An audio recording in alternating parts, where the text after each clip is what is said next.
Students, आज हम discuss करेंगे class 10th geography chapter 4 agriculture. Students, इससे पहले ऑलरेडी मैं इस चैप्टर की वीडियो डिस्कस कर चुकी हूँ, तो जिन स्टूडेंट्स ने वो वीडियो नहीं देखी है तो पहले देख लें, और चैनल पे नए हैं तो चैनल को सब्सक्राइब करना ना भूलें।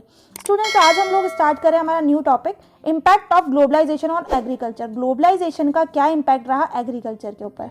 तो globalization is not a new phenomena. Globalization एक कोई नया फिनोमिना नहीं है। अगर हम मीनिंग की बात करें तो ग्लोबलाइजेशन का मतलब क्या होता है, trade with our economy with world economy. इसका मतलब होता है हमारी इकोनॉमी का ट्रेड करना, व्यापार करना दूसरी इकोनॉमीज के साथ, दूसरे वर्ल्ड के साथ, वो होता है ग्लोबलाइजेशन। तो it was there at the time of colonization. ये तब की बात है, कोलोनाइजेशन के टाइम की। In the 19th century when European traders came to India, 19th century के अंदर जब यूरोपियन ट्रेडर्स इंडिया आए थे, at that time to Indian spices were exported to different countries of the world. उस समय भी इंडियन स्पाइसेस क्या किया जाता था, एक्सपोर्ट किया जाता था, अलग अलग कंट्रीज में बेचा जाता था। And farmers of south India were encourage to grow this crop. और जो फार्मर्स थे साउथ इंडिया के, उनको इनकरेज किया जाता था कि वो ज़्यादा से ज़्यादा ये क्रॉप्स लगाए। Till today it is one of the important item of export from India. और आज की तारीख में भी सबसे इंपॉर्टेंट आइटम माना जाता है स्पाइसेस को, और हमारे यहाँ से एक्सपोर्ट भी किया जाता है all over the world. During the British period cotton belts of India attracted the British. और ब्रिटिश पीरियड की बात करें तो हमारे यहाँ पर जो कॉटन बेल्ट्स है वो भी ब्रिटिशर्स को बहुत अट्रैक्ट करते थे। And ultimately cotton was exported to Britain as a raw material for the textile industry. और कॉटन क्या किया जाता था, एक्सपोर्ट किया जाता था हमारी कंट्री से ब्रिटेन में। और ब्रिटेन लोग क्या करते थे, उसको रॉ मटेरियल के लिए इस्तेमाल किए जाते थे और टेक्सटाइल इंडस्ट्रीज को रन करने के लिए। तो cotton textile industry in Manchester and Liverpool flourish due to the availability of good quality cotton from India. और ये ऐसा क्यों पॉसिबल हो पाया, क्योंकि इंडिया की जो कॉटन क्वालिटी थी वो बहुत ही अच्छी थी। तो you have read about the Champaran movement which started in 1917 in Bihar. This was started because farmers of that region were forced to grow indigo on their land. और आपने पहले भी पढ़ा होगा चंपारण मूवमेंट के बारे में। चंपारण मूवमेंट जो था गांधी जी ने स्टार्ट किया था 1917 के अंदर बिहार के अंदर, और वो भी फार्मर्स को लेकर था, क्योंकि फार्मर्स को क्या किया जाता था, फोर्स किया जाता था क्या करने के लिए, इंडिगो लगाने के लिए। Because it was necessary for the textile industries which were located in Britain. क्योंकि उस समय जो टेक्सटाइल इंडस्ट्रीज लगाई गई थी जो कि ब्रिटेन में लोकेटेड थी, उनके लिए रॉ मटेरियल जो था वो इंडिगो इस्तेमाल किया जाता था। तो they were unable to grow food grains to sustain their families. और वो इसके कारण क्या नहीं कर पाते थे, फूड ग्रेन्स पे ध्यान नहीं दे पाते थे और अपनी फैमिलीज को किस तरीके से वो सस्टेन करे। तो under globalization particularly after 1990 the farmers in India have been expose to new challenges. और ग्लोबलाइजेशन के बाद पर्टिकुलरली क्या हुआ, 1990s में हमने क्या चेंजेस देखे, जो फार्मर्स थे इंडिया के वो क्या करने लगे, नए चैलेंजेस फेस करने लगे।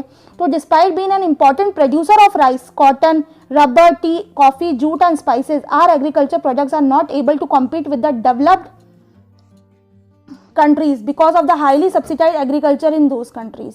तो हमने देखा कि हमारे पास इंपॉर्टेंट प्रोड्यूसर भी थे हम लोग, हमारे पास rice, cotton, rubber, tea, coffee, सब अवेबिलिटी बहुत अच्छी थी।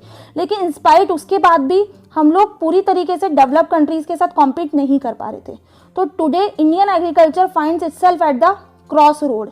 To make agriculture successful and profitable, proper thrust should be given to the improvement of the condition of marginal and small farmers. और अगर हम आज की बात करें तो इंडियन एग्रीकल्चर ने अपने आप में ही इटसेल्फ एक इम्पॉर्टेंट हासिल कर ली है। हम सेल्फ सफिशिएंट भी बन गए बहुत सारी चीज़ों में, और धीरे धीरे डेवलपमेंट फेज को भी हमने चैलेंज किया है। उसके साथ साथ काफ़ी इंप्रूवमेंट करने की भी ज़रूरत पड़ी है, और गवर्नमेंट ने भी उस पर ध्यान दिया है। तो जो green revolution promise much but today it's under controversies. Green revolution भी लाया गया था। ग्रीन रेवोल्यूशन कहाँ लाया गया था स्टूडेंट्स, पंजाब और हरियाणा के लाया गया था, और इसमें ह्यूज प्रोडक्शन किया गया था वीट और राइस का। और इंडिया जो थी पहले बाहर से एक्सपोर्ट करती थी, तो उन एक्सपोर्ट ख़त्म करके अपनी खुद की कंट्री में इतना सेल्फ रिलायंट बन गई थी कि हमें दूसरे से एक्सपोर्ट नहीं करना पड़ा था। इनफैक्ट हमारा माल बाहर जाने लग गया था। लेकिन काफ़ी सारी कॉन्ट्रोवर्सीज देखने को मिली। It is been as that it has caused land degradation due to overuse of chemicals. अब कुछ अच्छाइयाँ होती है तो बुराइयाँ भी छुपी होती है। तो अगर हम लैंड का इस्तेमाल करते तो लैंड डिग्रेडेशन की प्रॉब्लम फेस करनी पड़ी। ज़्यादा केमिकल्स का इस्तेमाल करते तो उससे भी क्या होता है, सॉइल की फर्टिलिटी डिक्रीज होती है।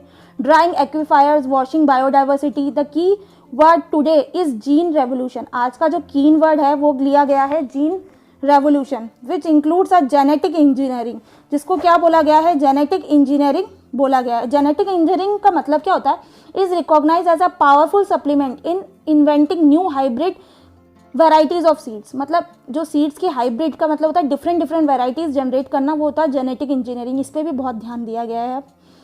Can you name any gene modified seed used vastly in India? क्या आप बता सकते हो कोई सा भी ऐसा जीन का नाम जो कि बहुत ज़्यादा सीड जो है वो इस्तेमाल किया जाता हो इंडिया में? सोचकर बता सकना।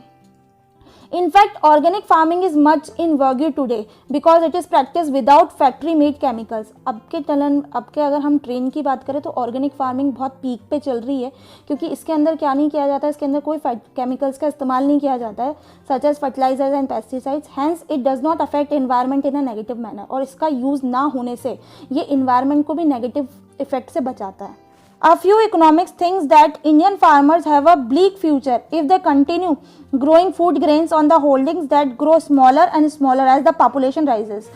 और कुछ few economists ने सोचा कि इंडियन फार्मर्स को क्या मिलना चाहिए अगर कंटिन्यू ग्रो करेंगे फूड ग्रेन्स उनकी होल्डिंग्स के लिए, तो क्या हो जाएगा, स्मॉलर से स्मॉलर पॉपुलेशन भी क्या हो जाएगी, राइजेस हो जाएगी। और इंडिया का जो रूरल पॉपुलेशन है वो कितनी है, 833 मिलियन है, 2011 का डाटा है।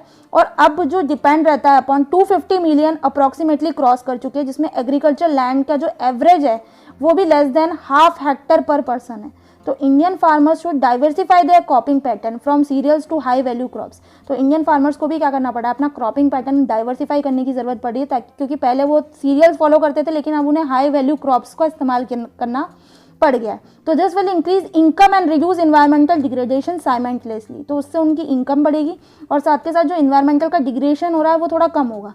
Because fruits, medicinal herbs, flowers, vegetable, biodiesel crop like jatropha and jojoba need much less irrigation than rice और शुगर केन। इन सब में कम इस्तेमाल किया जाता है राइस और शुगर केन के कंपैरिजन में। तो India's diverse climate has can be harass to grow a wide range of high value crops. तो अब इंडिया को भी लगने लगा है कि वो कौन सी क्रॉप्स लगाए, ज़्यादा से ज़्यादा हाई वैल्यू क्रॉप्स पे ध्यान ज़्यादा दे। तो ओवरऑल हमने इस वीडियो में यही डिस्कस किया है स्टूडेंट्स। बहुत सी बार चेंज हो रहा है क्रॉपिंग पैटर्न में, जैसे एग्जांपल की बात करें सीरियल से हम लोग किस पे आ गए, हाई वैल्यू क्रॉप्स पे आ गए। तो इसका मतलब ये हुआ कि इंडिया क्या करने लगा है, will have to import food.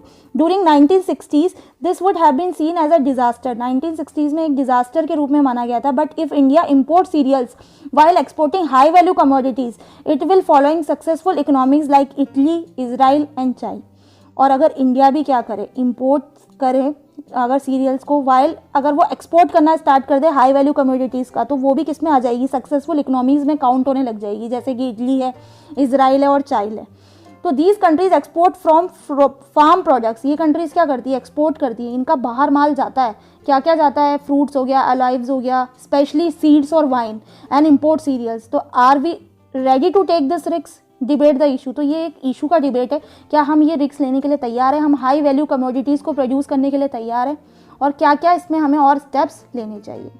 So students overall हमारा चैप्टर यहाँ पर कंप्लीट होता है। अब आपको करना क्या है, आपको मुझे ज़्यादा से ज़्यादा कमेंट करके बताना है कि आपको ये वीडियो कैसी लगी, और जो स्टूडेंट चैनल पे नए हैं वो चैनल को सब्सक्राइब करना ना भूलें। एंड मोस्ट इंपॉर्टेंट बात है स्टूडेंट, आप लोग नोटिफिकेशन बेल आइकन को जरूर प्रेस कर दें ताकि मेरी अपकमिंग सारी वीडियोज़ की नोटिफिकेशन आपको मिलती रहे। सो जल्द मिलते हैं नई वीडियो के साथ। Thank you.